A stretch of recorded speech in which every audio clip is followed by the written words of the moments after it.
Senator Blackburn.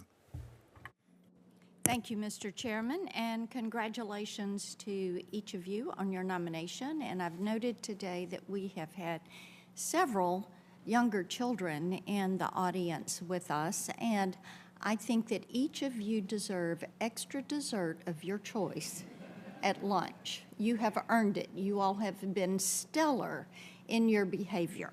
Absolutely wonderful. Judge Edelman, I want to come to you. In 2020, in your role as a D.C. Superior Court judge, you released a man named Christian Wingfield. You remember that? I do remember that case, yes. Okay. Now, he was pending trial in a felony gun case, but you went ahead and released him, correct? Correct, I did. Okay. And a few weeks after you released him, Mr. Wingfield participated in the murder of an 11-year-old child named Devon McNeil. You recall that? I do recall that. Okay. Devon was at a Stop the Violence cookout on the 4th of July when Mr. Wingfield and his friends decided to fight a warring crew. Devon was an innocent bystander who was caught in the crossfire. When you made the choice to release Mr. Wingfield, you knew these following facts, and I find it so interesting. So many of you have talked about, having the facts, acting on the facts, and the importance of that to the judiciary. And I appreciate that you've brought that forward. But Judge Edelman, here are the things that you knew. You knew that he had multiple arrests for illegally possessing a firearm, and you knew that he had been identified as the person who, on another occasion, had been shooting a gun in the street at 1 p.m. in broad daylight. You knew that only a week earlier, another judge had written an opinion denying his motion for release because he was a danger to the community.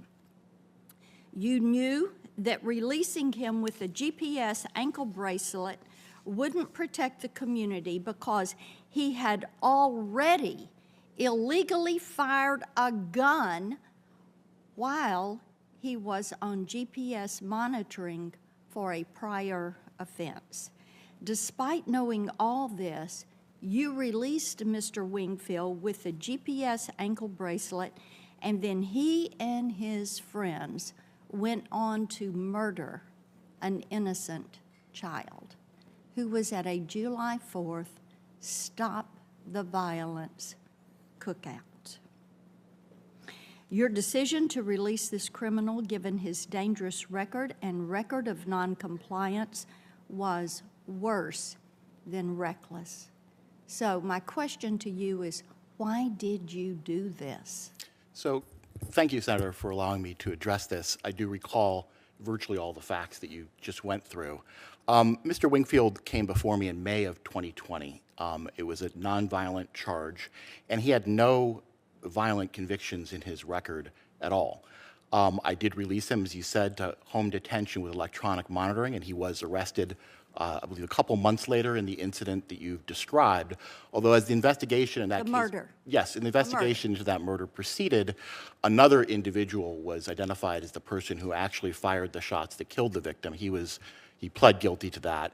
Mr. Wingfield pleaded guilty. Mr. Wingfield was found to have not shot the victim or even fired a gun that evening. He pleaded guilty to a lesser charge for associating himself with the group and running down the street with them. Judge, I'm sorry. Violent crime is an issue, and you knew all of this about this man's past, and you did it anyway. And now Devon McNeil is dead, and you're wanting a promotion in the judiciary. I don't believe, from what I've read, that you have the judgment to be a federal judge, especially in a city like D.C., where we hear so much about violent crime.